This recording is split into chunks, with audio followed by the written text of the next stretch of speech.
different demos. One has more focus on vehicle combat, high-octane, fast-paced physical vehicle combat. The other one is more about melee combat. This one doesn't have too much hand-to-hand combat. But in this one,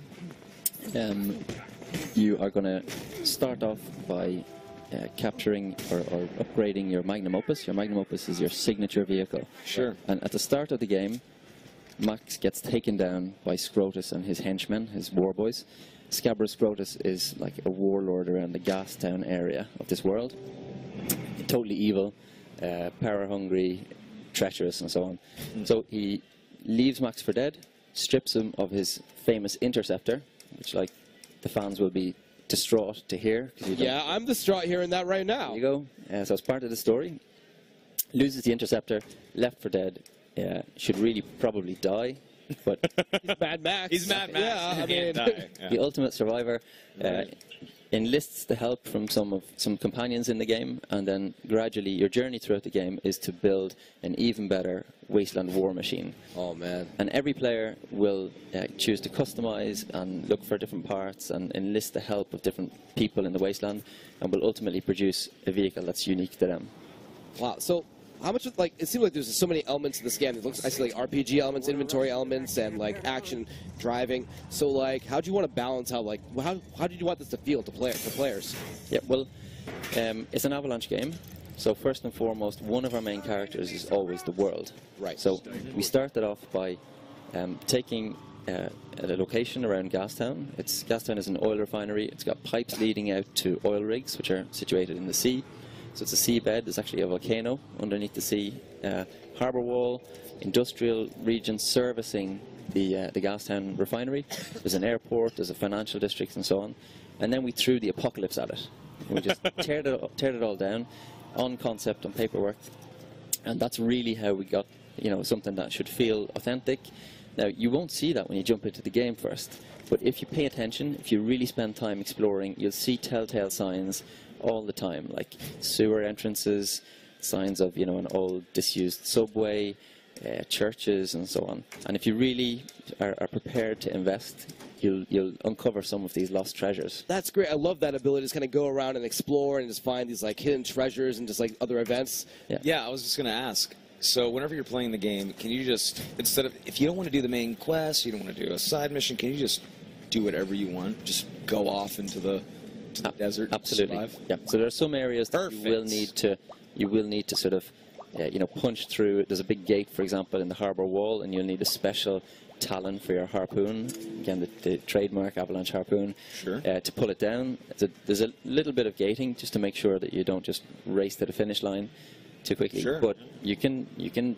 It's the Avalanche promise, right? If you see it, you should be able to go there. Yeah, there's no backdrops, no level loading, nothing like that. Oh, Just made a lot of people happy. Yeah, I am, like, Guaranteed. so psyched. Because that sold me. And if it was like, so I was going to get it no matter what. But if I learned that it was linear or, like, you know, story based completely or whatever, I still would have been excited. But now I get to actually explore this world that I saw when I was 7. You know? That's really good news. So, Soma, how long would you wait for Mad Max? Like, what kind of release date would you, like, tolerate? Just out of curiosity. 1 week. Oh, I'm just kidding. I'm kidding. No. At the end of the year, maybe. I don't know. But no. Whenever it's ready, actually. I have a copy in my back pocket here. Oh. Wait, you just throw down the stage? I thought you had a code to give me. September 1st. Wow. Oh, that's coming up. Is it really September 1st? Yeah. That is soon. That is just like... I asked you earlier how long you guys have been in development. I was actually surprised. Can you tell us? Yep, 3.5 years. 3.5 years. Instead of 6, that's cool.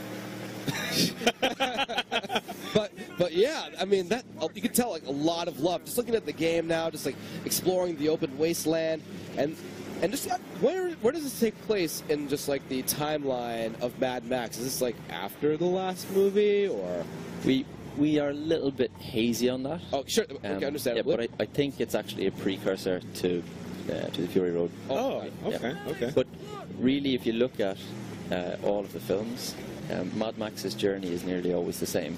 He's totally insane at the start. Yeah. Maybe apart from the first one. Totally insane. He wants to just detach himself from humanity. Every time he gets close to someone, they get ripped away from him. Yeah. Tragically. But in order to find peace, in order to escape, he always has to make friends with somebody or make some sort of partnership, and that ultimately always ends in tragedy, in even more tragedy, and you know, the whiplash back to teetering on insanity again. Just dashing tragedy, a little bit more tragedy. It's just, You're right about needs a little bit more tragedy. Let's tear away someone else that he loves. But That's funny about Max, because you're right. Max, he goes through these dark moments where he's all by himself for years, and then he finds people to hang out with for a little bit. You can see he smiles, maybe. He hangs out with a little kid, and he's starting to get his humanity back, and then he's like, actually, screw that. And he just goes off back into the desert and forgets about it. Well, maybe I need to hang out with a little kid again and throw a boomerang around or something like that. And then he like has this human moment, and yeah. But what really wrecks his head is the fact that it always seems to be his presence that brings on the doom on the people. So it is, though. It's his tragedy follows him. Where he goes, the action sequences follow. It's his, exactly. Where he it's not goes, his the curse. action sequences follow. But that's the best way to put it. But like just looking at the footage though, like I mean, you know, you have an open world like this, just like the vehicles, just like the collisions, the battle with other like, you know, like wasteland like villains. It seems like so satisfying. So there's obviously vehicle combat is sort of one of the innovations. It's one of our key tenets, gameplay mechanics. But there's a whole bunch of weaponry that you can use when you're sitting in your magnum opus. You can customize it to look and feel. You know, you can add defenses against certain types of vehicles. You can upgrade the drivability and the stats.